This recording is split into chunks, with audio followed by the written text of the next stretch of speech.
Hello, this is Claude, and today I'm going to do a video about the video controller Atem Mini from Blackmagic. And those who follow my channel know that the goal of my channel is to always document things that are not well documented on YouTube when it comes to technology, gaming, peripherals, and stuff like that. So I use this Atem Mini for video conferencing, to do my videos, to do a whole bunch of things that I have to do on a daily basis. I use it now daily. So there are a lot of videos on YouTube about how-tos and the great things that it does and all that good stuff. It's a great unit. What I'm going to show today is the things that I think are shortcomings of the unit. And it's going to be very short and sweet. So I'll show what the shortcomings are and what I did to fix them.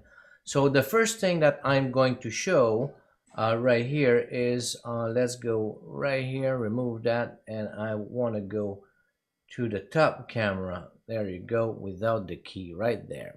All right, so let's show first the unit itself. There are two things that I want to relay immediately. Is the unit itself gets warm very quick, and that's what I'm going to show, is that I don't have a cooler on it now. I just have it going on, and if I measure the temperature with my thermometer behind, you will be able to see it's running 52 degrees Celsius. So if I want to do that in Fahrenheit, times 2, 104 plus 32, 136, Fahrenheit. It's very high. So what I did for that is I did myself a nice little laptop cooler. So I bought a couple of Noctua fans. 5 volts goes into a USB power supply, but it goes to a switch. So what I'm gonna do, so I just did that with PVC.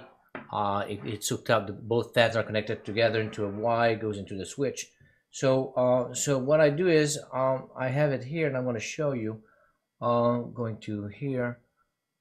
Let's remove that key over here.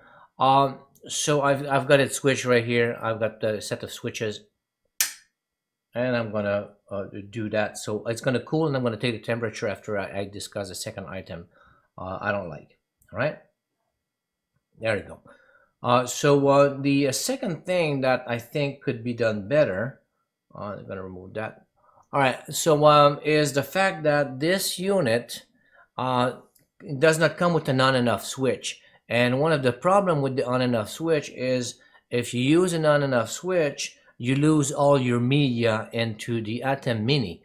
So all the stills that you have, you want to use for wallpaper or whatever you want to do it with, in the downstream key, then you lose all that good stuff, right? All the stills that you can use, you lose them. So if you turn it off, then when you turn it back on, you have to put everything back on. And the thing that you have as well is that it's the power supply here is one that screws in into the unit itself. So basically, if you are live and someone pulls on the cable, you don't want it to remove power. So that's one of the things it's built into that. I have it on a station here that is permanent. All right, so it's not that I take that with me on the road, so it's fine. I never pull on this regardless, right? So yeah.